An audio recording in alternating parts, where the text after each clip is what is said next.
রাজপথ রেলপথ সমস্ত অফিস আদালত বন্ধ করে দেওয়া হবে।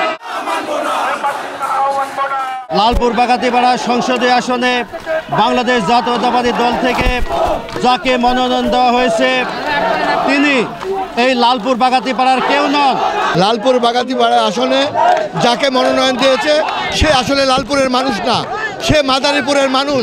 লালপুরের মানুষের একটাই প্রত্যাশা বাংলাদেশ জাতীয়তাবাদী দল বিএনপির কেন্দ্রীয় কমিটির সহ দপ্তর সম্পাদক অ্যাডভোকেট তাইফুল ইসলামকে এই আসনে মনোনয়ন দিয়ে এবং যাকে তারটা বাতিল করে দ্রুত আগামী শুক্রবারের মধ্যে এই মনোনয়ন দিতে হবে।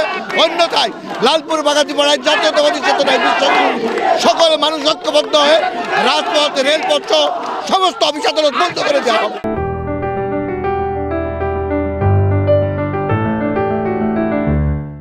আমাদের লালপুরের সন্তান সে ঠিক আছে, কিন্তু সে মাদারীপুরের পুত্রবধূ, তাকে মাদারীপুরে দিলে দেওয়া হোক। লালপুর বাগাতিপাড়ায় আমরা তাকে চাই না।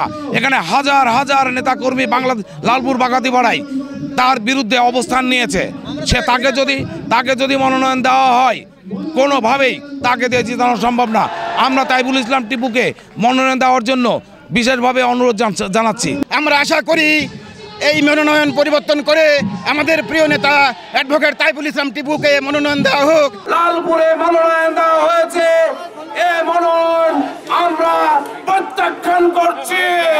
কোনো রকম বিশৃঙ্খলা আমরা করব না। আমরা আন্দোলনের মাধ্যমে তাইফুল ইসলাম টিপুর মনোনয়ন ফিরিয়ে নিয়ে আসবো। লালপুর বাগাতিপাড়ার মানুষ ক্ষুব্ধ, কাজেই আমাদের নেতা আগামী রাষ্ট্রনায়ক জনাব তারেক রহমানের কাছে বিনীত আবেদন, আমাদের লালপুর বাগাতিপাড়ার এই মনোনয়ন বাতিল করে আপনারা পুনর্বিবেচনা করে আমাদের নেতা তাইফুল ইসলাম টিপু ভাইকে মনোনয়ন দিয়ে লালপুর বাগাতিপাড়ার বিএনপিকে আবারও বাঁচার আমাদের পথ দেখান, আমরা এই দাবি করি।